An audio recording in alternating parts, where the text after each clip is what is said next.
In onda, filo diretto. Ma ora in onda Lega Liguria con Fabrizio Graffione. Buongiorno a tutti da Genova e dalla Liguria. Oggi siamo intorno a 27 gradi, si sta veramente bene, spettacolo di tempo, beati coloro che sono in spiaggia, mare caldo, anche se un pochino mosso, c'è un po' di brezza marina, ma veramente il tempo è al top. Ma passiamo subito al nostro ospite della mattinata, che è l'ex presidente del municipio centro-est, Andrea Carratù. Ciao Andre, ci sei? Ciao Fabrizio, buongiorno a tutti, eccomi, sì.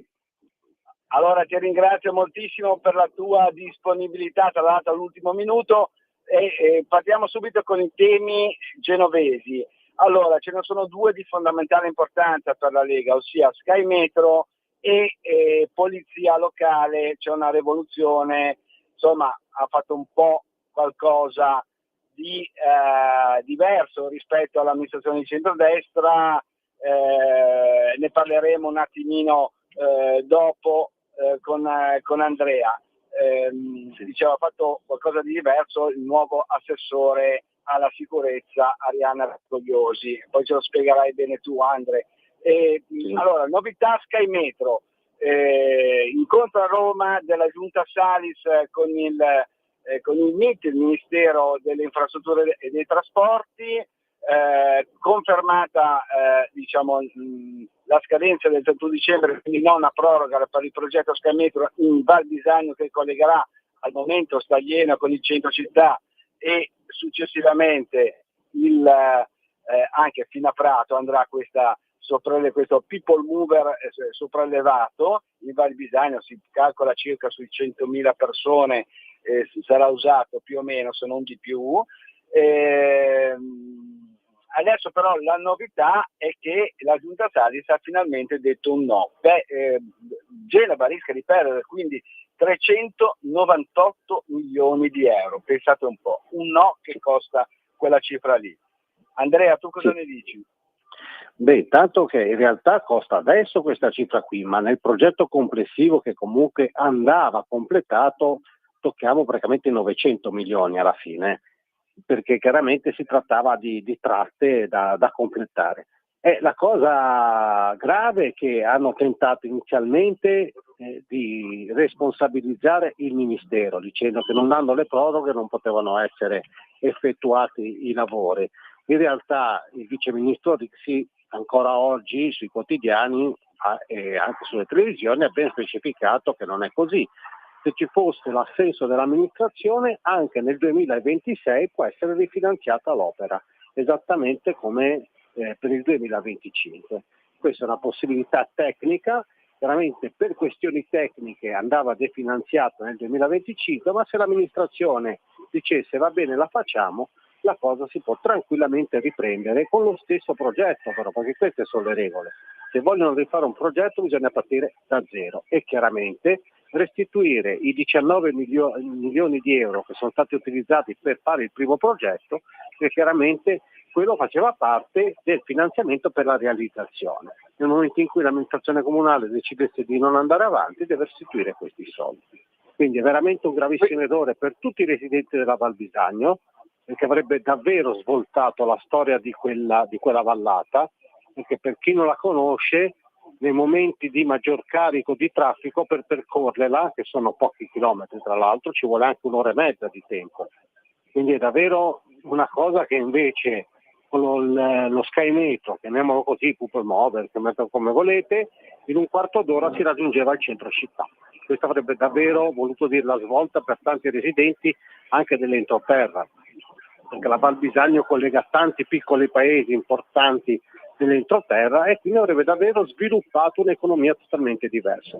La solita miopia della sinistra, che quando governa per mantenere quei quattro canti di prebende decide di bloccare tutte quelle che sono opere che potrebbero dare davvero una svolta alla città. Questo è un esempio, ma poi abbiamo già parlato in passato della funivia, abbiamo parlato addirittura in tempi ancora più antichi della possibilità di mettere a Genova nelle aree di Cornigliano che sono in discussione Euro Disney. Pensate cosa ha portato a Parigi, C'erano tante cose che una sinistra, come al solito, per dire no, in prima fila. Pensate ai depositi chimici. I depositi chimici sono un problema grave della nostra città da sempre, ma con questi no, con queste posizioni sempre legate a quei pochi che hanno interessi veramente di bottega, lasciamo la città indietro di secoli. Quindi questa qua è la cosa che davvero ci preoccupa. Perdere un finanziamento così, che andrà a finire sicuramente in altre città, perché sono molto più svegli di noi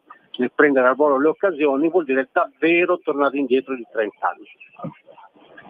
Ecco, quindi allora si perdono 398 milioni, potenzialmente 900 milioni, ma c'è anche un costo vivo adesso del progetto che sono i 19 milioni di euro. 19 milioni, no, certo, che bisogna restituire. Che il comune di Genova deve restituire, e quindi veramente siamo messi male, è un disastro. Tra l'altro tu che sei sul territorio, Andrea, come sempre, come da tanti anni, ecco, diciamo dall'altra parte che la sinistra ha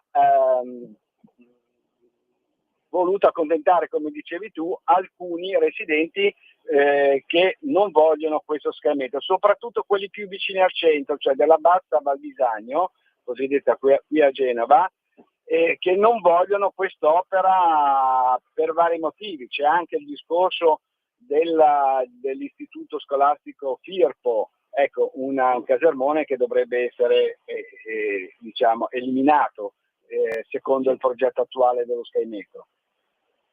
Certo, parliamo anche di un edificio, per chi non è di Genova, che non è che è la grande architettura, l'esempio di grande architettura, quindi non è un dolore urbanistico tirarlo giù. Chiaro che però anche qui l'amministrazione di centrodestra aveva anche previsto il finanziamento per la ricostruzione di questo edificio, e quindi ovviamente ci si era preoccupati di tutto, al contrario di quello che questa amministrazione di sinistra cerca di far intendere ai cittadini. Non è esattamente così.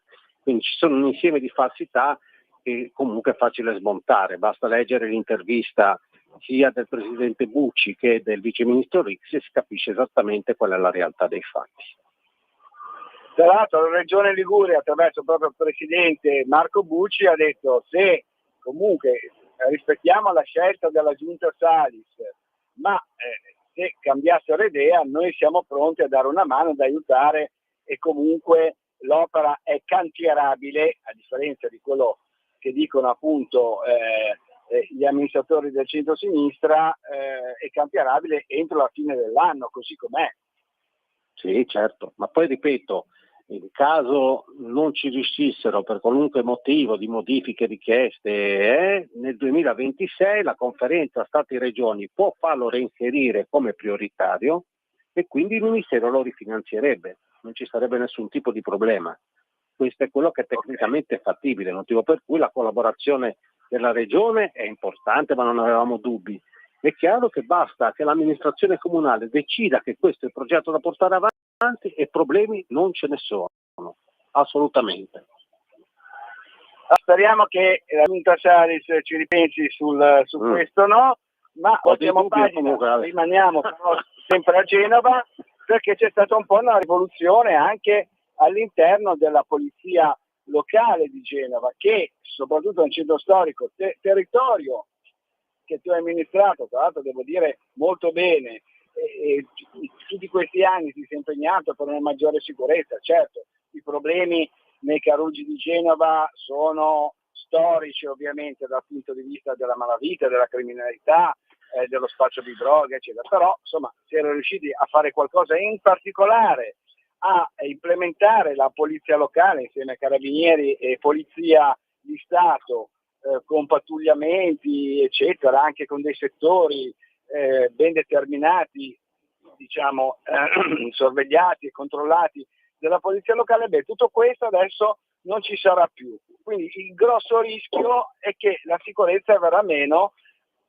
diciamo in tutta Genova, ma in particolare anche sul tuo territorio, Andrea.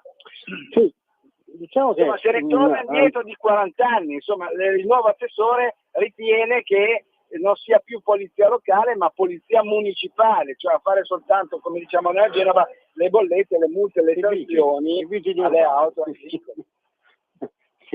No, infatti bisogna ricordare a chi magari giustamente non è avvezzo a leggi, regolamenti, roba varia, che dal 1986 i vigili urbani adesso sono considerati polizia locale, polizia municipale, quindi vero corpo di polizia con delle funzioni molto ampie. E devo dire, io posso portare la mia testimonianza perché poi quello che posso mettere nero su bianco per l'esperienza avuta. In centro storico i cittadini hanno riconosciuto nella polizia locale il corpo di riferimento principale, ma probabilmente non perché sono più bravi dei polizia e carabinieri, ma perché intanto numericamente la giunta di centrodestra ha rafforzato parecchio il numero di agenti per strada, perché è stata fatta negli ultimi 8 anni, dal 2017, un'assunzione massiccia di agenti di polizia locale. Questo ha consentito di creare il nucleo centro storico, quindi parliamo in particolare di quello perché per chi conosce Genova è vero che possono esserci problemi un po' in tutti i quartieri, ma il centro storico ha delle difficoltà che in effetti anche a livello per come è costruito, quindi ci sono delle difficoltà proprio urbanistiche, delle necessità particolari. Il corpo è stato creato e funzionava benissimo, questo ha testimonianze di tanti cittadini che ce lo riferivano. Inizialmente neanche loro hanno saputo esprimere che cosa devono fare adesso gli agenti di polizia locale. Tuttora leggendo non si capisce esattamente che cosa devono fare, perché parla di non far sovrapporre polizia carabinieri e polizia locale, ma leggendo delle righe si capirà che il numero all'interno di tutto il centro storico diminuirà. Probabilmente concentreranno le poche forze che hanno a disposizione in alcune zone specifiche, però chiaramente sposteranno il problema. Noi quello che abbiamo tentato di fare negli anni è di fare in modo che tutto il centro storico diventasse scomodo, quindi che non ci fosse nessuna zona scoperta. Questo anche in collaborazione ovviamente con questura e prefettura, che sono andati sempre a dare una mano laddove c'era necessità e segnalazione da parte del territorio. Ma polizia e carabinieri nei numeri, ve li posso dire, i carabinieri sono una trentina in tutto il centro storico, nella caserma che c'è a Ponte Reale, a Ponte Calvi, e la polizia, anche lì con il suo commissariato, avrà una cinquantina di uomini. Tutto questo diviso su turni, è chiaro che un servizio adeguato non può essere offerto senza la collaborazione della polizia locale, che invece ha un centinaio di uomini sul territorio. Quindi non capiamo quale sia l'obiettivo. Probabilmente anche in questo caso devono dare risposte a tutti quelli che a sinistra pensano che una divisa sia un problema. Vedere una divisa invece è rassicurante. E per certe persone usano la parola militarizzazione nel momento in cui vedono tante divise per strada. Le divise, per chi non ha nulla da nascondere, sono solamente simbolo di sicurezza. La polizia locale soprattutto è sempre l'appoggio dell'amministrazione, qualsiasi necessità da parte del cittadino nel momento in cui si rivolge alla polizia locale sa di trovare una risposta. Questo era fondamentale, il motivo per cui noi abbiamo rifatto il comando del centro storico, che ricordiamo la sinistra aveva abolito con la sinistra Vincenzi. Perfetto, speriamo invece appunto che ci ripensino a Tursi anche in questo caso, perché c'è sempre c'è bisogno di sempre maggiore sicurezza, in particolare nel centro storico genovese. Il tempo a disposizione con te, Andre, è finito. Ti ringraziamo ancora per il tuo intervento qui con Radio Libertà. Ti auguriamo una buona giornata e buon lavoro. Ciao Andre. Buona giornata a tutti, grazie Fabrizio, ciao, buon lavoro. Grazie al nostro ex presidente del municipio Centro-Est, Andrea Carratù, e per il momento da Genova e dalla Liguria è tutto. Linea a Milano da Fabrizio Graffione. Avete ascoltato Filo Diretto,